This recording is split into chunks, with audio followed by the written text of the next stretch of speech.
Primeiramente, queria agradecer, né, o convite, agradecer. A gente está geograficamente, né, de certa forma distante, mas as fronteiras digitais, né, não enxergam essa distância. Eu acredito que a gente está treinando para o plano espiritual, né? Quando a gente chegar lá, saber se comunicar com mais facilidade. Então, é isso. Agradecer, né, o convite da Gilmara, que se prontificou a estar, né, confiar e estar nos convidando para poder estar aqui. Como você mesmo falou, sou daqui de Campos dos Goytacazes, né, interior, norte do estado do Rio. E é isso. Vamos lá, né, que o trabalho se inicie. Bem, para quem reconheceu esse trecho do versículo, né, falado por Marcos, que eu utilizei como tema da palestra, ou para quem não identificou, a gente vai falar sobre aquela passagem da vida de Jesus, da tempestade acalmada, onde Jesus acalma a tempestade, né, no momento de aflição de seus discípulos. E é lógico, para a gente se familiarizar mais com o texto, e até porque ele tem algumas versões diferentes, eu escolhi o texto do Evangelho de Marcos, né, a versão trazida no Evangelho de Marcos, porque ele traz alguns detalhes que a gente vai trabalhar melhor aqui durante a nossa fala. E já vou deixar, reforçar também aquilo que eu falei antes aqui, de algumas pessoas entrarem. Quem quiser comentar, tá aqui tecendo algum comentário durante a nossa fala, durante a exposição, pode ficar à vontade, tá bom? Concordar, discordar, a gente está aqui, como falei, para aprendermos todos juntos. E nem existe, ao meu ver, nenhum PhD em Espiritismo. Espiritismo, somos todos iniciantes, né? Por mais que a gente tenha todas as questões do Livro dos Espíritos, da obra básica decorada, ainda somos iniciantes. E aí a gente vai ler o texto evangélico para poder se tornar, né, ficar mais familiarizado, por mais que a gente já conheça. Ele se encontra lá em Marcos, capítulo 4, iniciando no versículo 35. Naquele dia, chegando ao fim da tarde, diz-lhe: atravessemos para o outro lado. Após deixar a turba, acolhem-no no barco, do modo como estava, e outros barcos estavam com ele. Esse é Jesus, né? Do qual a gente está falando. E ocorreu uma grande tempestade de vento, e as ondas se lançavam para dentro do barco, de modo a encher-se já o barco. Ele, Jesus, estava na popa, dormindo sobre a almofada.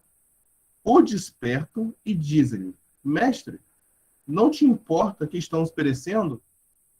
Despertando-se, repreendeu o vento e disse ao mar: silencia, cala-te. Cessou o vento e houve grande calmaria. Disse-lhes: por que estáis temerosos? Ainda não tendes fé? Temendo muito, diziam uns aos outros: quem é esse que tanto os ventos quanto o mar lhe obedecem?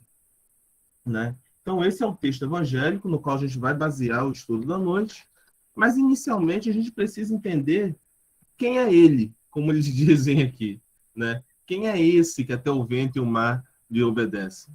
Entender qual é a envergadura de Jesus, a importância dele, não só nesse momento, não só no momento em que ele vem aqui na Terra, né? Cumprir a sua missão, cumprir o seu dever, contribuir para que dê um salto, né? Vamos dizer assim, evolutivo moral na nossa sociedade, no nosso mundo como um todo. A gente está falando do homem que dividiu o tempo em dois, né? Antes dele e depois dele.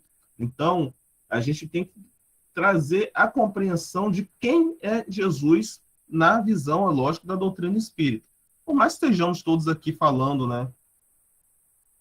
Acredito para espíritas, eu acho que qualquer conceito de doutrina é igual que eles falam lá a respeito da lei divina, que está na consciência, mas precisa estar sempre sendo lembrada, né? Então, Jesus, a gente vê lá no Livro dos Espíritos, quando Kardec, né, de uma forma muito pedagógica, ele traz aquela escala, né, em conjunto com o auxílio dos espíritos, a escala espírita, a escala espiritual de evolução, né, de nós, né, como espíritos. E no Livro dos Espíritos a gente vê que ele para, de certa forma, no espírito puro, né? já é muito difícil para nós entendermos, né, conseguirmos mensurar o que seria um espírito puro, um espírito já solto das amarras terrestres, aquelas que a gente ainda tem tanta dificuldade de largar, nossos desejos, nossos vícios, né, tudo aquilo que ainda nos prende ao material. Por mais que a gente necessite da matéria para evoluir, mas muitas das vezes a gente se debruça nela como se nós não fôssemos, de fato, seres espirituais, utilizando-se da matéria para poder contribuir para o nosso processo evolutivo. Então, a partir desse conhecimento do que é um espírito puro, que é algo que a gente já não consegue mensurar, né, com tanta facilidade, lá na Revista Espírita de 68, se eu não me engano, ainda traz uma nova perspectiva de escala, que acima dos espíritos puros, ainda tem a escala evolutiva que leva até o que conhecemos por espíritos crísticos, sendo Jesus um deles, né? Espíritos de potência de criação da qual a gente não consegue mensurar, né? Onde nos traz Emmanuel lá no caminho, a caminho da luz, eu ia falar caminho, verdade e vida, lá no caminho da luz, né? Que Jesus, em conjunto com outros companheiros, né, também na mesma escala espiritual dele, ou pelo menos naquela faixa de escala espiritual ali, constrói, né, contribuem, coordenam a construção do nosso planeta Terra, né? Então, é uma potência de criação, uma potência de saber, um nível evolutivo, né, do ponto de vista espiritual, intelectual, moral, tudo aquilo que a gente conhece e aquilo que a gente desconhece ainda, a gente não consegue mensurar. E quando a gente fala de Jesus, a gente tem que lembrar que estamos falando do governador terrestre, do Cristo terrestre, aquele que nos governa, aquele pelo qual nós estamos aqui, aquele que permite que estejamos aqui por muito amor e muita misericórdia para que a gente possa evoluir e, né, algum dia, não sabemos quando, atingir o patamar dele, né?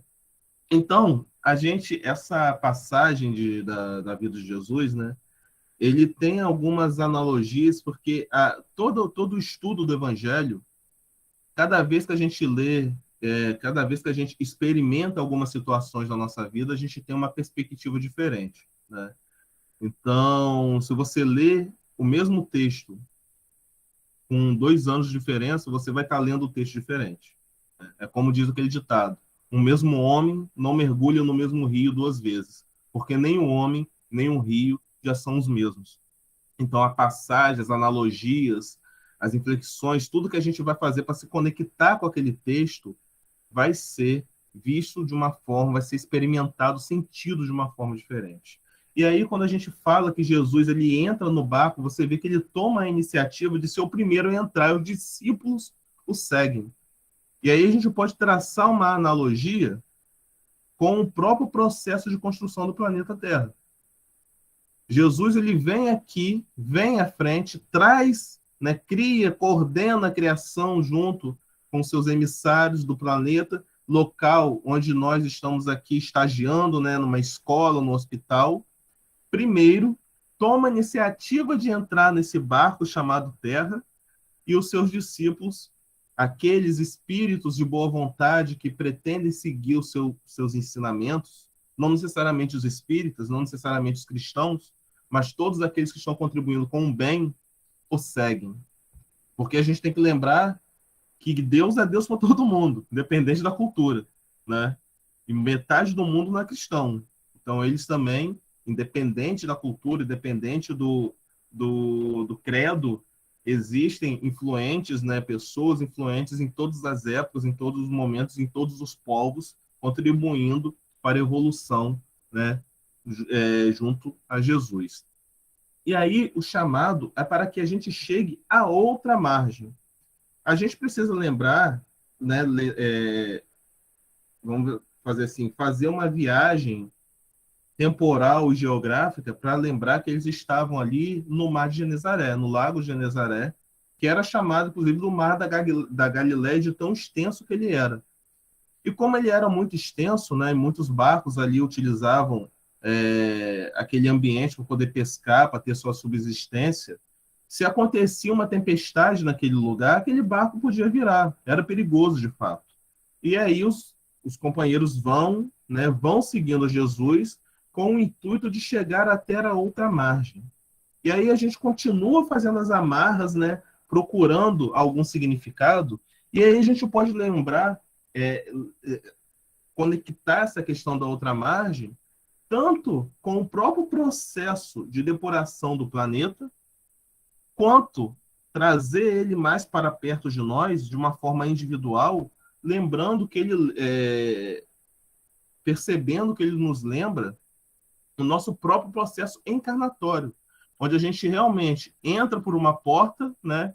Entra por uma margem e sai da outra margem, renovado, diferente, experimentado, de acordo com como foi a navegação do nosso barco. E aí, esse processo onde nós precisamos chegar a outra margem é o nosso processo de evolução, nosso processo de adaptação aqui no nosso planeta, onde nós passamos por provas, onde nós passamos por tempestades, né? São as tempestades que fazem um bom marinheiro, né? São as ondas, é o mar revolto, não é o mar manso. E aí nos traz a obrigação, vamos dizer assim, de mudança de comportamento, onde nós temos a oportunidade de deixar o homem velho que ainda reside em nós, né? Vamos dizer, e modificá-lo. Eu não gosto dessa ideia de, tem que matar, tem que tirar o homem velho de você. Não. Jesus, ele trabalha com regeneração. Nós trabalhamos com transformação.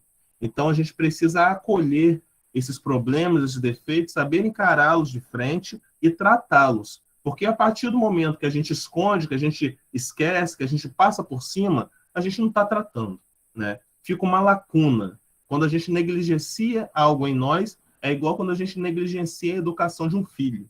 Lá na frente, essa lacuna vai pedir socorro. A gente lembra de Joana de Ângeles, que diz que no processo de mudança comportamental, né, onde a gente precisa trocar os nossos pensamentos por outros bons, o exercício tem que ser esse. Troca de pensamento ruim por um pensamento bom. Porque se você deixar o pensamento ou comportamento, né, vazio, ele vai ser preenchido por outro. E esse preenchimento vai ser por alguma coisa, né, que é uma tendência nossa, que é um comportamento nosso dessa vida ou uma tendência de outras existências que vão estar preenchendo aquela lacuna, aquele espaço. Nossas tendências não costumam ser nem sempre muito elevadas, né?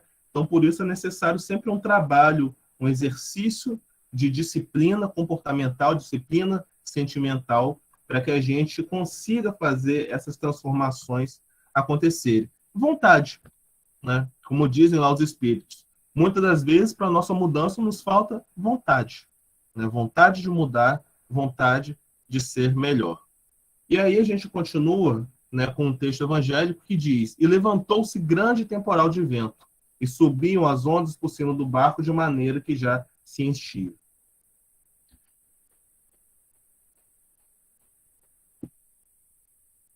Haviam vários barcos, né, no lago de Genezaré, tanto que ele comenta ali na passagem. E aí a gente se conecta, né, com esse momento no qual a gente está passando ainda, de certa forma, que é o momento pandêmico, né, da pandemia, onde veio uma tempestade, atingiu todo mundo, mas cada um no seu próprio barco, né? Mas ainda assim todo mundo foi saculejado, foi atingido de alguma maneira, né? E aí, mesmo que não seja uma grande pandemia, mas ela também serviu para poder atiçar algumas tormentas, né, interiores que nós tínhamos, porque as tormentas exteriores não são mais do que resultado das tormentas interiores, né? A tempestade que está dentro de nós, a gente faz também essa conexão de que a tempestade, quando o momento da tormenta vem, quando as ondas vêm para cima do barco, quando as ondas começam a preencher o barco de água, é porque alguma coisa a gente deixou para trás. Alguma coisa a gente deixou passar. E aí eu trago um trechinho aqui de Emmanuel, do Caminho, Verdade e Vida. Se eu não me engano, está no capítulo 21. Tá? Eu esqueci de fazer a anotação na minha colinha aqui. Mas, se eu não me engano, está no capítulo 21. A vida deveria constituir, por parte de todos nós, rigorosa observância dos sagrados interesses de Deus. Frequentemente, porém, a criatura busca sobrepor-se aos desígnios divinos. E aí a gente começa a perceber qual que é a questão, de fato, que faz com que o nosso barco enche d'água, enche de água. Porque a criatura, né, esquecendo de Deus, esquecendo seus desígnios, esquecendo seus deveres, começa a agir por si própria. Tal qual lá no Antigo Egito, né, quando Moisés liberta o povo da escravidão, e eles constroem um bezerro de ouro, né? A sua referência não é mais o divino, é o material. Então eles pegam todo o ouro, toda a matéria, que eles têm tudo aquilo que eles julgam que é o tesouro terrestre, constroem seu próprio ídolo. E a referência dele deixa de ser no alto e começa a ser algo construído pelas mãos imperfeitas, né? Então, se você constrói algo, você sendo perfeito, constrói algo imperfeito, sua referência vai ser sempre algo abaixo de você. Porque não tem como a criatura ser maior do que o seu criador, né? E aí, nessa tendência da gente ter as nossas referências distorcidas, a gente acaba preenchendo o nosso barco, porque perdemos o nosso verdadeiro referencial, que é Deus. Perdemos o nosso direcionamento de nossa vida, e aí, né, o nosso barco fatalmente fica cheio, podendo até afundar. E aí a gente vê, né, na nossa perspectiva, que Jesus está dormindo no fundo do barco. Mas será que ele está dormindo mesmo? Se a gente parar para perceber, nessa passagem, os discípulos, né, os seguidores de Jesus, né, naquele momento, colocam, ao entrar no barco, Jesus na polpa. E a gente coloca Jesus lá atrás, na polpa, descansando, porque ele não é nossa prioridade. A gente não tem ele como prioridade. E aí, o barco é nosso. O barco representa a nossa vida. Eu que decido quem que vai ficar em qual lugar ali. Quem que vai estar... como se chama? Manje, vou chamar de volante, mas o nome não é esse, tá, gente? Se alguém lembrar aí, vocês me ajudam. Quem assume o controle... Leme. Obrigado, Marco. Quem assume o leme do barco somos nós. Mas a gente que decide em qual posição cada um vai ficar. E a gente coloca Jesus lá atrás, né? Então, vem a tempestade, né? E aí a gente fala que a tempestade, né, pode dizer que é um teste de fé. Mas eu não gosto de chamar de teste de fé, eu gosto de chamar de exercício de construção da fé, vamos dizer assim. Porque ele vai exercitar, né, vai nos auxiliar a construir a nossa fé, a expandir, vamos dizer assim, a nossa fé. Jesus não conhece, não precisa nos testar, né? Ele nos dá oportunidade para que nós provemos para nós mesmos, para provar para nós mesmos quem nós somos. É um exercício de humildade, né? Mostrar que ele tá acima, né? Ele está no controle, ele está no leme, que a gente precisa se reconectar. Eu lembro de uma situação na qual eu passei. Eu tô casado, vai fazer 5 anos, né? E logo assim que eu me casei, uma semana antes, eu perdi o emprego. E eu fiquei assim, você fica naquela dúvida, tinha algumas oportunidades de sair para fora, acabei de comprar apartamento, tá aqui, vai sair, não sei o quê. Aquela angústia, cabeça cheia, parei numa janela, fiz aquela pergunta, o que que eu faço? E aí, eu não sou médio ostensivo, tá? Pelo menos nunca experimentei nada além do diálogo mesmo nas reuniões mediúnicas da qual a gente participa e coordena. Mas veio aquela mensagem muito clara na cabeça que diz: às vezes, Deus só exige de nós um pouquinho de confiança. Aí eu entendi. Aí no final tudo deu certo. Em menos de um mês estava tudo ajeitado. Tudo conforme manda o figurino. Mas no momento da tormenta você não lembra, né? No momento que você está ali, né, você só presta atenção na onda que está invadindo. Então, toda vez que a gente se comporta mal, toda vez que a gente se rende à angústia, toda vez que a gente se perde no nosso caminhar, a gente está permitindo que o nosso barco encha de água. A gente está permitindo que o nosso barco fique pesado com tudo aquilo que a gente, com todas as nossas angústias, todos os nossos maus pensamentos, e dificulta a nossa conexão com Deus. E aí a gente lembra que Jesus está ali dormindo, aparentemente, e permanece na tempestade com a gente. E aí segue o texto dizendo: e ele estava na popa, dormindo sob uma almofada, e despertaram-no, dizendo-lhe: Mestre, não se te dá que pereçamos? Bem, é importante a gente lembrar que a passagem, os textos evangélicos, eles são escritos do ponto de vista dos discípulos. Então, do ponto de vista do discípulo, que ele olha lá com o leme na mão, para o fundo do barco, e vê Jesus deitado, né, não está ali do lado dele, está dormindo. Acontecendo tudo isso aqui, ele está dormindo. Eu confesso que pode ser uma pequenez minha, mas eu ainda tenho muita dificuldade de achar que no momento mais difícil de nossas vidas, Jesus permanece dormindo. Segundo a nossa perspectiva, pode até estar. Segundo a nossa perspectiva. Mas Jesus não dorme. Meu pai trabalha até hoje, eu trabalho também. Então, no momento mais difícil de nossas vidas, mais difícil da pandemia, a gente tem que lembrar que Jesus está atuante e trabalhando ao lado de cada trabalhador seu. Porque é Ele que nos fortalece, é Ele que nos dá força. É Ele que nos incentiva e com a permissão dEle nós estamos aqui tendo a possibilidade de andar, né, de conseguir ir adiante. E aí, Jesus desperta e fala para o mar: cala-te, aquieta-te. E o vento se aquietou e houve grande bonança. E aí, quando a gente faz esse movimento de despertar Jesus, né, é um movimento íntimo, onde a gente volta lá ao fundo do barco.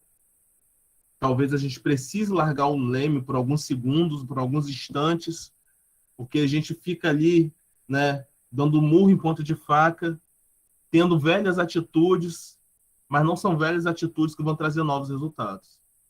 E aí a gente precisa um pouco descansar as mãos, recuperar as forças, recuperar o fôlego, tirar um pouco da água e chamar Jesus. Recorrer a Ele para que, a partir desse momento de despertar dele em nós, que Jesus nunca dorme, a gente consiga ter força para poder conseguir nos conduzir nosso barco através da tempestade. E aí o simbolismo que eu quero trazer é que a partir do despertar de Jesus em nós, a gente consegue ter forças para silenciar, de fato, a tempestade e atravessá-la. A gente lembra que, seja qual for o nosso processo de falha, há sempre um processo de reerguimento posterior, né? Infelizmente, a culpa ela ainda está envolvida no nosso processo ainda de ressurgimento, vamos dizer assim, né? Emmanuel ainda diz lá no Pensamento e Vida: só precipita na culpa quem foge ao dever. Então, a fuga do dever, ele acaba fazendo com que a gente ainda caia na culpa, que eu gosto de dizer que ela é um excelente despertar. Ela acaba nos mostrando, de certa forma, ainda onde que a gente errou, mas é uma péssima companheira. É um excelente despertador, mas é um péssimo companheiro. Porque se a gente carrega aquela culpa o resto da vida pelo caminhar, você não anda. Se Paulo de Tarso tivesse o sentimento de culpa no momento que ele encontra Jesus na estrada de Damasco, ele não fazia nem metade do que ele fez. Não fazia. A gente tem que lembrar lá no Céu e Inferno, quando ele fala do Código Penal da Vida Futura, qual que é, de fato, o processo de reerguimento na vida, né? Que é o arrependimento, expiação e reparação. O processo que Paulo cumpre após encontrar com Jesus na estrada de Damasco é exatamente esse, né? A culpa ela pode ter durado segundos ali, mas no momento que ele encontra Jesus e o reconhece, a gente vê a resignação daquele espírito, a sua atitude é de assumir a responsabilidade pelo que fez e reparar. Só que até chegar ao último passo da reparação, ainda há dois anteriores. E ele vai de cabeça erguida fazê-lo. Com a gente não é diferente. Todos nós, em algum momento da vida, nós vamos passar pela nossa estrada de Damasco. Nós vamos ter que encontrar com Jesus. Se a gente não já encontrou, vamos encontrar em algum instante, né? E aí, qual que vai ser a nossa atitude diante dele? E é interessante também a gente dizer o seguinte: Jesus, ele acalma a tempestade, mas Jesus não assume o controle do barco, não. Porque o barco é nosso. O dever dele é fazer com que, ao nos aproximarmos dele, o fardo seja leve e o jugo seja suave. Ele fala: vem até mim. Eu vou pegar a cruz por você? Não, eu vou te dar um fardo e um jugo. Vai ser mais leve, vai ser suave, mas você ainda precisa carregar. Você vai ter mais forças para carregar? Vai, mas a tarefa ainda é sua. E a gente lembra de muitas das vezes que os irmãos espirituais, tem muito isso, principalmente na nossa literatura, diz que a gente não tem, eles não podem, muitas das vezes, nos tirar a lição, tirar a dificuldade do nosso caminho. Mas eles estão sempre conosco ali, nem que seja abraçado chorando junto. Nem que seja abraçado sofrendo junto, nos dando forças. A gente lembra lá no Evangelho segundo o Espiritismo, quando eles falam que os tipos de oração, né? Capítulo Pedi e obtereis. Tipo de oração que sempre vai ser atendida é a oração na qual nós pedimos forças para passarmos pelas nossas provas. Essa prece sempre vai ser escutada e atendida pelos irmãos espirituais. E aí, nesse momento de tormenta, né, que a gente ainda não está preparado, acaba perdendo a fé, achando que Jesus está dormindo. Isso até me remete àquela música, né, Pegadas na Areia, que os nossos irmãos católicos costumam muito cantar, onde Jesus está passeando, um homem está passeando com Jesus na praia, e ele olha para baixo e ele consegue ver toda a sua vida ao longo da areia, né, e em vários momentos tem dois pares de pegadas, né, que são as pegadas dele e as pegadas de Jesus que o acompanham. E em algum determinado momento, os momentos mais sofridos da vida dele, ele vê que tem uma pegada só, um par só de pegadas. Ele pergunta: mestre, nos momentos mais difíceis, eu caminhei sozinho? Ele: não, meu filho. Nos momentos mais difíceis, eu te peguei no colo. Então, nesses momentos difíceis, ele sempre vai estar no nosso lado. Vai estar nos ajudando a atravessar. E aí a gente se pergunta: mas qual é o mecanismo que eu utilizo para poder, de fato, conseguir fazer esse trabalho interior dentro de mim, né? Para não sofrer tanto mais com essas intempéries, com essas dificuldades, com as aflições trazidas pela vida, e melhorar, né, melhorar meus atos, minhas atitudes. A gente lembra de Santo Agostinho, quando ele diz: ao fim do dia, relembre tudo o que você fez. Relembre as coisas boas, relembre as coisas ruins. Pense em que você pode melhorar. Pense em que você pode ser melhor no outro dia. E ao acordar, tente botar em mente aquilo que você deseja, de fato, de que seja bom no seu dia, né? Aquilo que você deseja corrigir para que você consiga ter um bom dia baseado naquilo que você refletiu a respeito da outra noite, né? Na noite anterior. Ou seja, movimentar a sua vontade, querer ser melhor. A gente reconhece o verdadeiro espírito através do seu esforço de transformar-se moralmente. Então, fazer esse esforço, disciplinar-se, né? Procurar eliminar nossas más tendências, que a gente não pode ter a ilusão de que coisas que nós estamos, defeitos, delitos que nós estamos cultivando há 200, 300, 500 anos vão ser resolvidos com 2 evangelhos.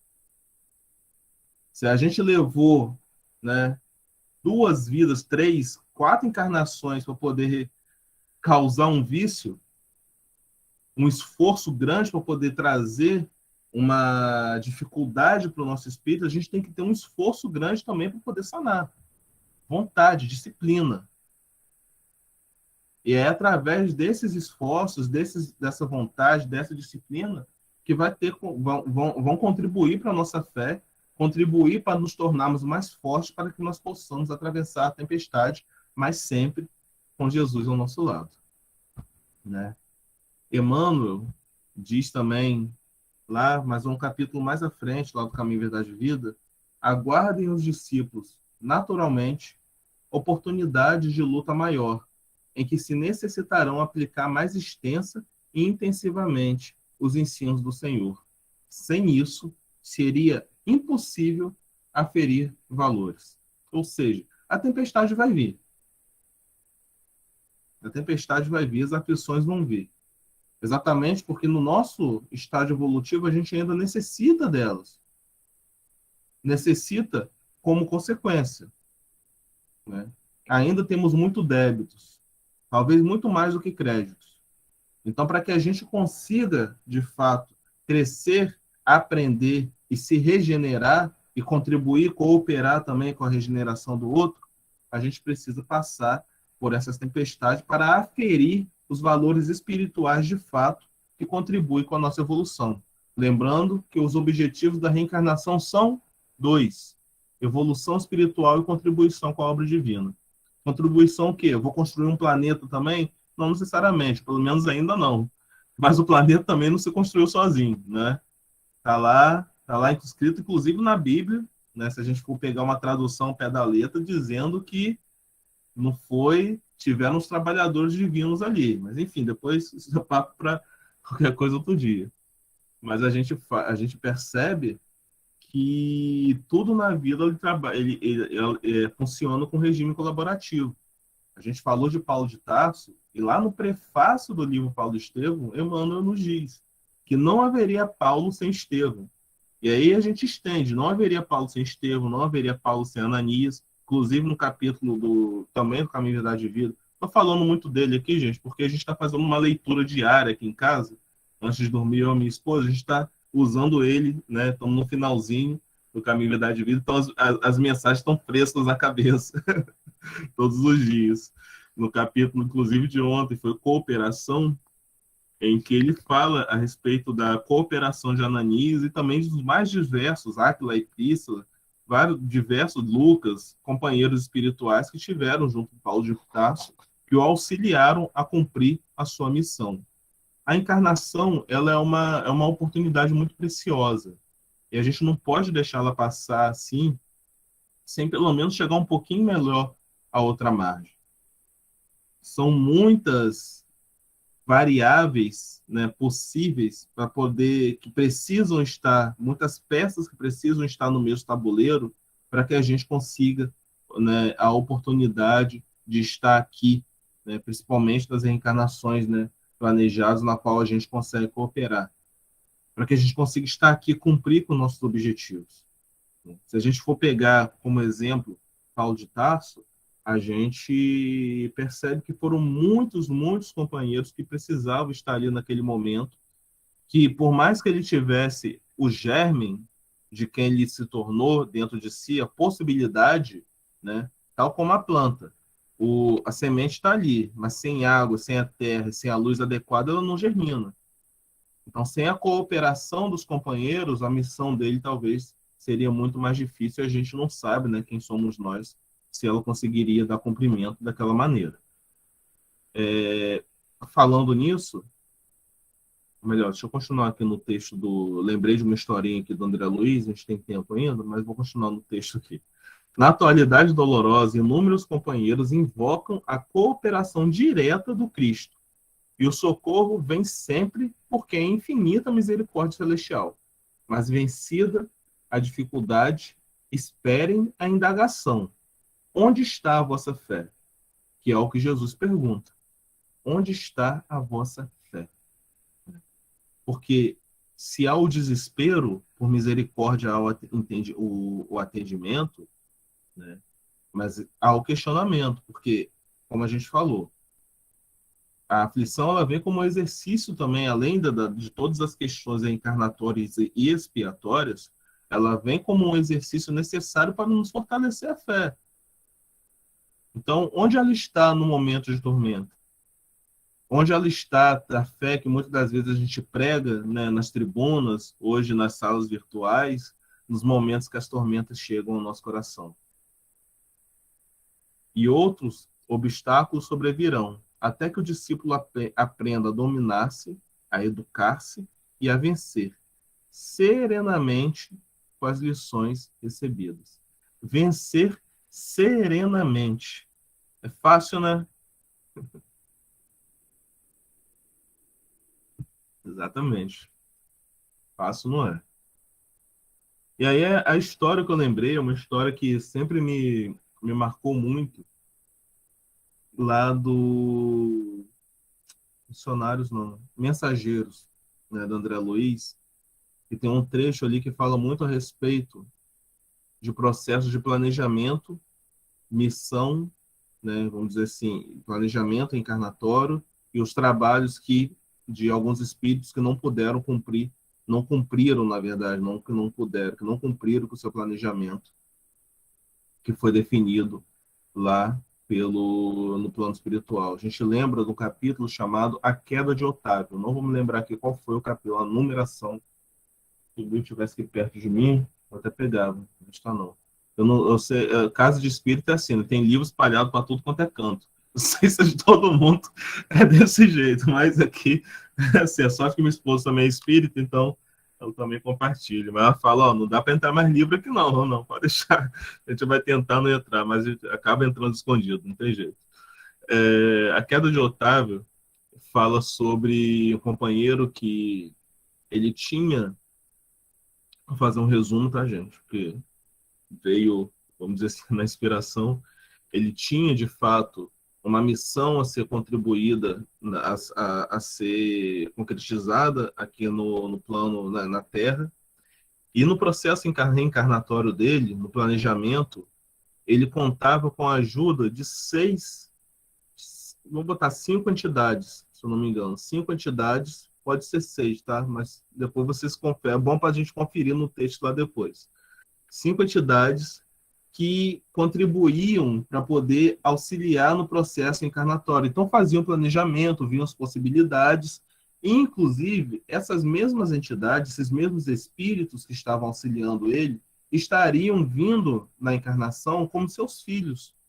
Ele deveria ter uma contribuição, né, como médium, na doutrina espírita, inclusive, e esses espíritos auxiliariam ele a se manter no caminho. Ele não iria se casar porque atrapalharia o seu processo de desenvolvimento, mas ele teria esses anjinhos, vamos dizer assim, esses espíritos, esses filhos, no qual ele iria cuidar e auxiliá-lo a manter, né, no processo. Passaria pelas suas dificuldades, é lógico, mas estaria ele firme e forte.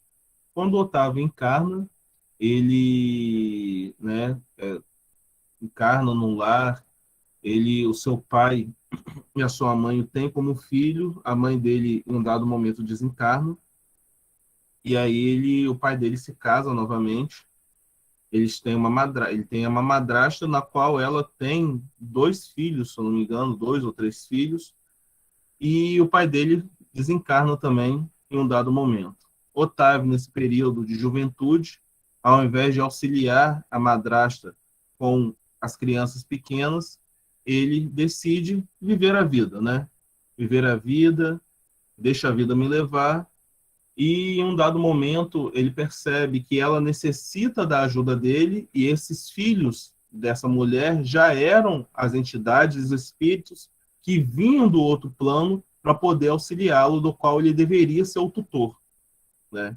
Em um dado momento, ela desencarna, ele também tem a oportunidade de acolher os outros espíritos, ou seja, o total de 5 ou 6, eu não me lembro, vocês me desculpem, desses espíritos, para poder cumprir com o seu processo reencarnatório, mas ele abandona esse trabalho dispersa, as crianças vão parar em orfanatos, enfim, tem o seu destino lá definido, e Otávio continua vivendo a vida, apesar dos chamados do plano espiritual, de várias oportunidades dadas ao plano espiritual dele refazer a sua rota, mas ele ignora os chamados e continua colocando Jesus no fundo do barco, querendo dirigir, direcionar, navegar com seu barco sozinho, atravessar para outra margem sozinho, né? E aí, devido às circunstâncias da vida, ele acaba se associando a uma mulher que, diz o texto, em nível, em escala espiritual, vamos dizer assim, era muito inferior a ele, se casaram, né, e acabaram tendo um filho, que na verdade era uma entidade que vivia vinculado a ela. E a vida dele se transformou num verdadeiro inferno, porque ambos tinham essas questões espirituais, foram verdadeiros obsessores encarnados de sua vida, e ele acaba desencarnando prematuramente devido a várias outras complicações, além da depressão, do desgosto causado ao fim, né, de sua derrota, vamos dizer assim, espiritual. Foi um momento em que seu barco se encheu tanto de água que ele afundou, podemos dizer assim, né? Então, ele vai para o plano espiritual, toma consciência de tudo o que ele fez, todos os erros, todos os equívocos, todos os trajetos errados no qual ele acabou tomando e, infelizmente, tem que esperar uma nova oportunidade. Tem que esperar que todas as peças se encaixem no tabuleiro novamente. Novas peças estarão lá disponíveis também para ele poder rever o seu comportamento, reatar, refazer, né, regenerar. E, enfim, esse é o processo no qual todos nós estamos sujeitos. Toda vez que a gente se deixa levar pelo mar revolto, achando que é uma aventura, quando na verdade nós deveríamos estar nos esforçando para atravessar para outra margem, a gente acaba se perdendo. A gente se perde e há sempre os chamados, né, os faróis, vamos dizer assim, nos indicando qual que é a margem na qual nós devemos nos direcionar. E aí a gente lembra lá do finalzinho da passagem, nesse momento de temor de verdade dos discípulos, de temor dos amigos espirituais que estavam no meio daquela tempestade, que é a tempestade na qual muitas das vezes nós nos encontramos. Temos que lembrar que há 2 anos atrás, né, talvez nesse mesmo período, nós não sabíamos qual era o tamanho da tempestade que estava chegando no mundo, né?